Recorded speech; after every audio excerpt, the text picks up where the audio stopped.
পদ্ধতির কিছু অসুবিধা উপস্থাপন করব এবং প্রযুক্তির ব্যবহারের মাধ্যমে কিভাবে আমরা গতানুগতিক পদ্ধতির দুর্বলতা কাটিয়ে উঠতে পারি সে প্রসঙ্গে আলোচনা করব। আমি আমার প্রথম দলের বক্তা হিসেবে আমি সার্বিকভাবে বিষয়টি উপস্থাপন করব। পরবর্তীতে আমাদের দ্বিতীয় বক্তা এবং দলনেতা জোরালো যুক্তির মাধ্যমে উপস্থাপন করে যাবেন বাংলা পাঠদানে প্রযুক্তির ব্যবহারই অন্যতম কার্যকরী পন্থা। প্রথমে আলোচনা করব গতানুগতিক পদ্ধতিগুলো সম্পর্কে। গতানুগতিক পদ্ধতির পাঠদানের ক্ষেত্রে আমরা সাধারণত বোর্ড, ডাস্টার, চার্ট, মডেল ইত্যাদি ব্যবহার করে থাকি, যেগুলো এই উপকরণগুলো সহজে নষ্ট হয়ে যায়, কিছুদিন পরপর এগুলো সংস্করণের প্রয়োজন হয়। তাছাড়া একটি শ্রেণীকক্ষে শিক্ষার্থীর সংখ্যা অধিক হলে পেছনের সারির শিক্ষার্থীদের শিক্ষণফল কার্যকর করার জন্য এই প্রযুক্তিগুলো অপতন বলে আমরা মনে করি। কিন্তু যখন আমরা ডিজিটাল প্রযুক্তির মাধ্যমে পাঠকে উপস্থাপন করব তখন শিক্ষণ ক্ষেত্রগুলো স্থায়ী, আকর্ষণীয় হবে এবং এর মাধ্যমে পাঠদান করলে শিক্ষণ শেখানোর কার্যকর অধিকতর কার্যকরী হবে বলে আমি মনে করি। ভাষা গবেষকদের মতে 2050 সাল নাগাদ বাংলা ভাষাভাষীর সংখ্যা দাঁড়াবে 31 কোটি 60 লাখ। আর এই সাফল্যের অন্যতম কারণ বাংলা ভাষায় প্রযুক্তির ব্যবহার। ধন্যবাদ সবাইকে। আমার পরবর্তী দল সদস্যবৃন্দ এই বিষয়ে আরো জোরালো বক্তব্য রাখবেন। ধন্যবাদ।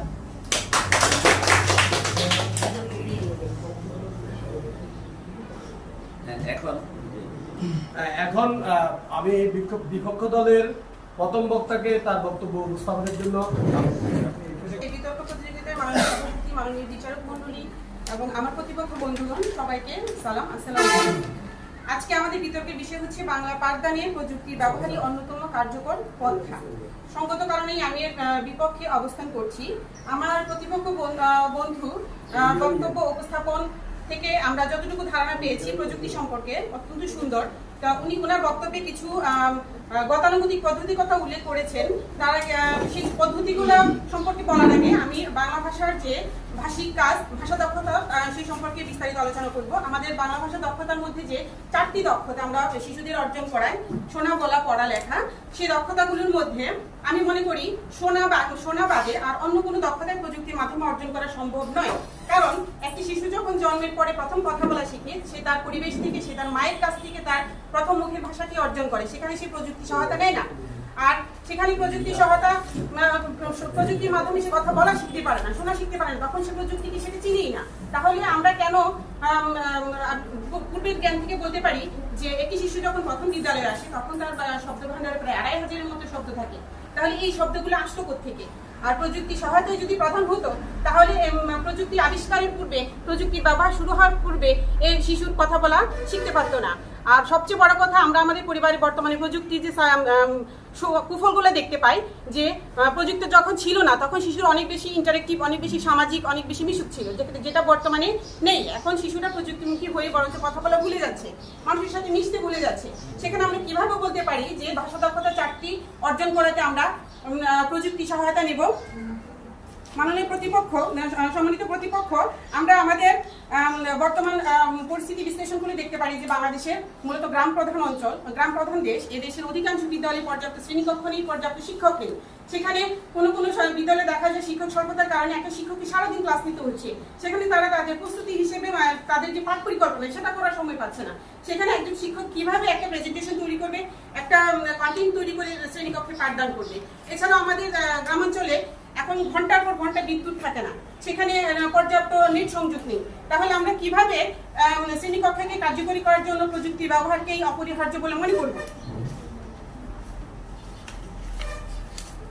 দেশের প্রাথমিক বিদ্যালয়ে অধিকাংশ শিক্ষার্থীর গরিব এবং মধ্যবিত্ত পরিবারের সন্তান, এবং তাদের অনেকের বাবা মাই বলতে পারি নিরক্ষর, হাতে নেই অ্যান্ড্রয়েড ফোন।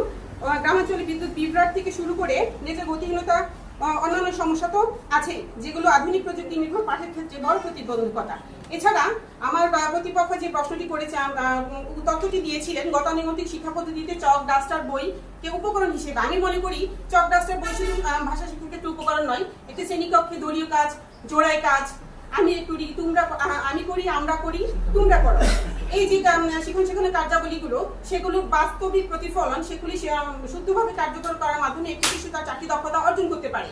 আর এজন্য প্রযুক্তি অন্যতম মাধ্যম নয়, সেখানে আমরা সামান্য উপকরণ হিসেবে প্রযুক্তিকে একমাত্র ব্যবহার করতে পারি।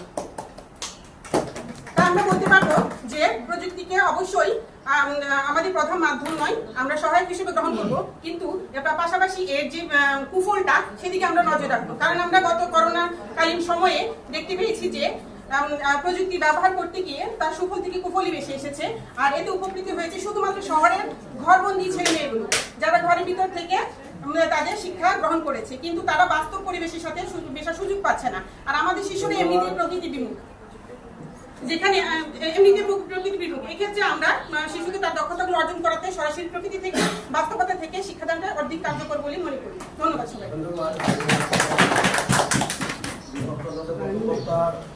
সুন্দর উপস্থাপনের জন্য এখন আমি পক্ষ দলের দ্বিতীয় বক্তাকে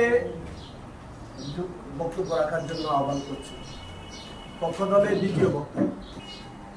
প্রযুক্তির মূল লক্ষ্য হল শিক্ষার্থীদেরকে বিভ্রান্ত না করে শিক্ষা ব্যবস্থাকে সহজতর করা এবং হাতের মুঠে করা। এই লক্ষ্যে আমি আজকে আমাদের আজকের বিদ্যুৎ অনুষ্ঠানের সম্মানিত মডারেটর বিচারক মণ্ডলী, উপস্থিত আমার পক্ষ দলের বন্ধুগণ, বিদ্যুৎ দলের বন্ধুগণ এবং উপস্থিত অন্যান্য দর্শক বন্ধুরা, আমি সবাইকে ধন্যবাদ দিচ্ছি। আমাদের আজকের বিতর্ক প্রতিযোগিতার বিষয় হল বাংলা পাঠদানে প্রযুক্তির ব্যবহার হয় অন্যতম কার্যকর পন্থা। আমি এক্ষেত্রে সংক্ষেপে বলবো, বর্তমান বিশ্ব ব্যবস্থাপনার দিকে আমরা যদি তাকাই, বর্তমান বিশ্ব প্রযুক্তির বিশ্ব, প্রতিযোগিতাময় প্রযুক্তির বিশ্ব। এই প্রতিযোগিতাময় বিশ্বে টিকে থাকতে হলে টিকার একমাত্র বর্তমান বিশ্বে একসময় বিশ্বময় অন্যতম শক্তি হাতিয়ার ছিল অস্ত্র। বাস্তবতা এখন কিন্তু সেই বিশ্বে টিকে থাকার জন্য অন্যতম প্রধান মাধ্যম হল শিক্ষা এবং আধুনিক প্রযুক্তি নির্ভর শিক্ষা। যার প্রমাণ শিশু হিসেবে যদি আমরা একটু ঘেটে দেখি, উন্নত বিশ্ব, বিশেষ করে ইউরোপ এবং আমেরিকার কান্ট্রিগুলোতে, আইসল্যান্ড, কানাডা, অস্ট্রেলিয়া, ব্রিটেন সহ আমরা যেখানে দেখি, অনলাইন ঘেটে দেখি, আমরা বর্তমান 2024 সালে এসে অনলাইন প্রযুক্তি নির্ভর যে শিক্ষা ব্যবস্থা আমরা পাই, এর আজ থেকে 50 বছর সেটা শেষ করে ফেলছি। এবং ওই সমস্ত দেশগুলার যারা 10-12 বছর বয়স্ক শিক্ষার্থী, তারা শিক্ষার ক্ষেত্রে অনেক গভীরতা প্রকাশ করছে। তাই আমি এতটুকু বলবো, আসলে আমরা প্রযুক্তির পক্ষে বা বিপক্ষের মূল বা যে অন্ধ হওয়া বা একটা বিশ্বাস কানা না হয় নয়, বাস্তবতা নিরিখে যদি আমরা বলতে চাই, বর্তমান শিক্ষা ব্যবস্থার ক্ষেত্রে প্রযুক্তির ব্যবহারের আবশ্যকতা অবশ্যই আছে এবং আছে। আমি এক্ষেত্রে আমার একটা প্রযুক্তি ব্যবহারের সুবিধা বা যুক্তিগুলো আমি বলছি। যেমন আমরা বিশেষ করে করোনার সময়ে আমরা যারা প্রশিক্ষণ গ্রহণ করেছি, শেষ সময় যখন আমরা নির্দেশনা মোতাবেক স্কুল পরিচালনা করছি, শ্রেণীকেন্দ্র পরিচালনা করছি, আমরা তখন কি হাতে কলমের কাজ করছি। অধিদপ্তর নির্দেশনা ছিল শিক্ষার্থীদের হাতে মোবাইল দেয়া। আমরা একটা বিষয় বলি, আমার সামনে একটা ছুরি দেখতে পারে, আমি ছুরিটা দিয়ে সালাদ কাঁচামরিচ কাটতে পারি, আমি মানুষ কোন করতে মানুষ কোন করলাম না। আমরা শুধু প্রযুক্তির খারাপ দিক নিয়ে সারাদিন তসলিফাট না করে আমরা প্রযুক্তির ভালো দিক নিয়ে তো আমরা এটা আলোচনা করতে পারি। প্রযুক্তি ভালো দিকে আমরা ভালো দিতে পারছি। আমরা সৃষ্টিগতভাবে, আমাদের চিন্তাগত মনোযোগতভাবে আমরা নেতিবাচক প্রবণ নয়, আমরা ইতিবাচক প্রবণ হই। এটা আমার দুই দলের বক্তার প্রতি আমার অনুরোধ। সম্মানিত মডারেট বিচারকবৃন্দ এবং আমার বিপক্ষ দলের বন্ধুদের প্রতি আমার অনুরোধ, আমরা দেখি মাল্টিমিডিয়া প্রেজেন্টেশনের মাধ্যমে, অনলাইন লার্নিং এর মাধ্যমে বিভিন্ন প্ল্যাটফর্ম তৈরি করে আমরা গুগল মিটের মাধ্যমে বর্তমান ব্যবস্থাপনা যদি আমি 2024 সাল নাগাদ দেখি, 24 সালের শুরুতে যখন আমরা হয়তো বা আমি যতটুকু জানি সঠিক সময়ে শিক্ষা প্রতিষ্ঠানে যদি বই পুস্তকগুলো সঠিকভাবে সরবরাহ করতে আমরা ব্যর্থ হয়েছি, বই পাই নাই। আমরা কিন্তু অনলাইন প্ল্যাটফর্ম ব্যবহার করে আমরা শিক্ষার্থীদেরকে কিন্তু আমরা মোটামুটি শ্রেণীর জন্য আমরা সংজ্ঞা করতে পারছি বা পড়ার মতো ওই সক্ষমতা আমাদের ছিল। এটা কিসের ফল? শিক্ষায় প্রযুক্তির ফল, বাংলা পাঠদানে শিক্ষা প্রযুক্তির ফল। এখানে কারো মন গড়া বা কারো কোনো হাতের কিছু নেই, একমাত্র প্রযুক্তির অবদান। তাই নাকি বিরক্ত দলের বন্ধুগণ, আমি আপনাদের এই প্রশ্নটা চলে রাখলাম। এই ক্ষেত্রে আমি বিশেষ করে আমাদের এবং প্রযুক্তির যে বিভিন্ন ব্যবহার, এই প্রযুক্তির সুফল নয় কিনা, আমরা বিশেষ করে শ্রেণী কার্যক্রমে আমাদের যখন আমরা বাস্তব যখন প্র্যাকটিস করতে যাই, বিশেষ করে আমি বলবো আমাদের যে বাংলায় প্রযুক্তি ব্যবহারের যে সুফল, আমরা বিশেষ করে অ্যানিমেশন তৈরি করে বা বিভিন্ন আমাদের যে স্লাইড তৈরি করে, আমরা যে শব্দের মিলকরণ, শূন্যস্থান ফুরান, পদ চিহ্নিতকরণ বা অন্যান্য ছবির নিচে শব্দ লেখন, আমরা যে এখানে যে ট্রেনিং গ্রাউন্ড করলাম, আমরা এগুলা মাল্টিমিডিয়ার মাধ্যমে করতে পারি। আমি বিশেষ করে এতটুকু বলবো, আমার বক্তব্য শেষ পর্যায়ে আমাদের বিদ্যালয়ের বক্তাদেরকে আমি এতটুকু বলবো, আমরা যারা 6 দিন পর্যন্ত আজকে এখানে ট্রেনিং করলাম, আমাদের বিপক্ষ দলের বন্ধুগণ যে বক্তব্য দিছে, ওনারা কি এখানে 6 দিনের ট্রেনিংটা কি অনলাইন নির্ভর হয়ে বাংলা ট্রেনিং এ প্রযুক্তির ব্যবহারটা গ্রহণ করেন নাই, সুযোগটা ওনারা নেন নাই, তাহলে ওনাদের অবস্থানটা স্ববিরোধী হয়ে গেছে বলে আমি মনে করি। সম্মানিত এবার আমার বক্তব্য শেষ করছি, সবাইকে ধন্যবাদ। ধন্যবাদ পক্ষ দলের দ্বিতীয় বক্তাকে। এখন আমি বিপক্ষ দলের দ্বিতীয় বক্তাকে তার সুচিন্তিত বক্তব্য উপস্থাপন করার জন্য আহ্বান করছি। ধন্যবাদ মাননীয় সভাপতি অবশ্যই জন্য সেটা ধন্যবাদ জানাচ্ছি মাননীয় মডারেটর, আমার পক্ষ দলের বন্ধুগণ এবং পক্ষ দলের বিদ্যার্থীগণ সহ উপস্থিত সুদীজন সবাইকে আমার সালাম ও শুভেচ্ছা। বাংলা পাঠদানে প্রযুক্তির ব্যবহারে অন্যতম কার্যকরী পন্থা, আমরা এই বিপক্ষে যুক্তিতর্ক উপস্থাপনের জন্য আসছি এখানে। আমার বিপক্ষ দলের বিতর্কিক অনেক সুন্দরভাবে বেশ কিছু বিষয় পাঠদানে প্রযুক্তির ব্যবহারের সপক্ষে অনেকগুলো যুক্তি দিয়েছেন। আমি প্রথম কয়েকটা প্রশ্নের উত্তর দেওয়ার চেষ্টা অবতারণা করে আমি পরবর্তী বক্তব্যে যাব।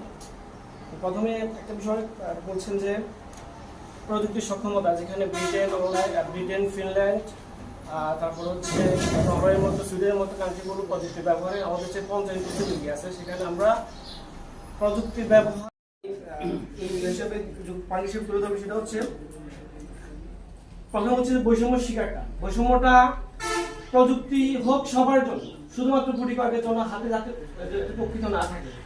এটা হবে সার্বজনীন একটা ব্যবস্থা। যখন আমরা সবার একটা ব্যবস্থা যখন আমরা একটা পদ্ধতি, এটা কোর্স প্রয়োগ করতে চাইবো, সেক্ষেত্রে আমার সর্বস্তরে এটা গ্রহণ করার জন্য উপযুক্ত পরিবেশ তৈরি করে করতে পারছি কিনা, সেক্ষেত্রে আমাদের প্রধানভাবে বিচার করতে হবে। সম্মানিত সভাপতি, এখানে আমরা বাংলা বিষয়ে পাঠদানের যেহেতু শোনা, বলা, পড়া ও লেখা চারটি কথা বলি, সেক্ষেত্রে আমার পক্ষধর বন্ধু সন্দেহ বলছেন যে আমরা শুধুমাত্র লেখাটা হয়তো, শোনাটা আমরা হয়তো কি দিয়ে পাই, কিন্তু আমরা যে বলা, বুঝা, পড়া শুধু দেখাটা আমরা প্রযুক্তির মাধ্যমে পাই, কিন্তু বলাটা, তারপর শোনা, তারপর লেখা, এগুলো আমরা আসলে কিন্তু সেই কার্যক্রমে আমি করি, আমরা করি, তুমি করো, এর মাধ্যমে আমরা একক কাজ, দলীয় কাজ, সম্পূর্ণ কাজ এগুলো আমরা অর্জন করতে পারি। এই ক্ষেত্রে প্রযুক্তির ব্যবহারটা একটা অংশ হতে পারে, তবে এটাই কার্যকরী পন্থা নয়, এটা আবার প্রভাবিত হবে। ধন্যবাদ সবাইকে আমার বক্তব্য উপস্থাপন করার জন্য। ধন্যবাদ বিপক্ষ দলের দ্বিতীয় বক্তাকে।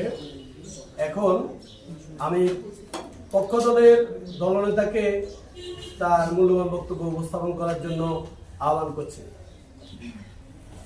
ধন্যবাদ মাননীয় মডারেটর এবং বিজ্ঞ বিচারক মণ্ডলীকে আমার বক্তব্য উপস্থাপন করার সুযোগ দেওয়ার জন্য। আমার বিপক্ষ দলের বিতর্কিক সহকর্মীদেরকে প্রথমে আমি যেটা বলতে চাচ্ছি যে আমাদেরকে বুঝতে হবে আজকে আমাদের বিতর্কের বিষয়টা কি, ওইটা আমাদেরকে ভালোভাবে বুঝতে হবে। বাংলা পাঠদানে প্রযুক্তি ব্যবহার অন্যতম কার্যকরী পন্থা, আমাদের পন্থা অনেকগুলো আছে, ওটার মধ্যে একটা পন্থা থাকে, যে কোনো কাজের অনেকগুলো উপায় থাকে, একটা পন্থা থাকে সেটা সবচেয়ে কার্যকরী পন্থা। আমি অনেক উপায়ে কাজটা করতে পারি, কিন্তু ওই উপায়টাই আমার সবচেয়ে কার্যকরী পন্থা।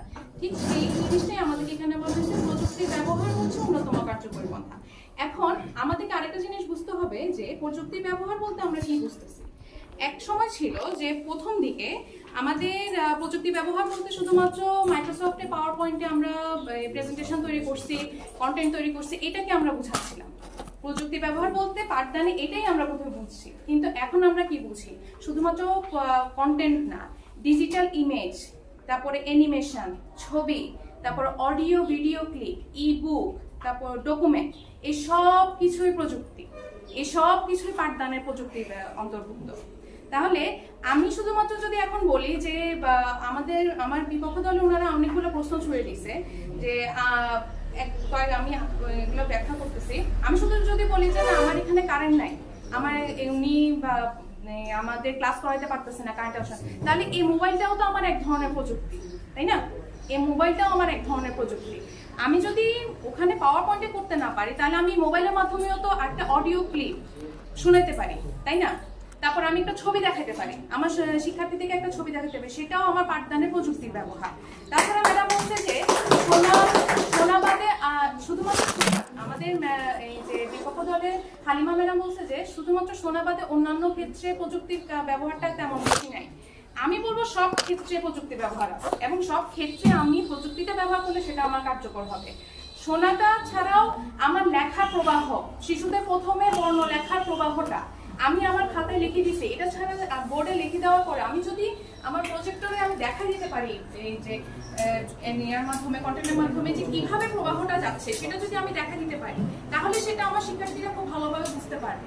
তারপরে পড়া, তারপরে এই পড়া জিনিসটা আমাদের প্রমিত উচ্চারণ, আমাদের যে একটা জিনিস কথা রাখতে হবে, বাংলা ভাষার ক্ষেত্রে প্রমিত উচ্চারণটা খুব গুরুত্বপূর্ণ একটা জিনিস।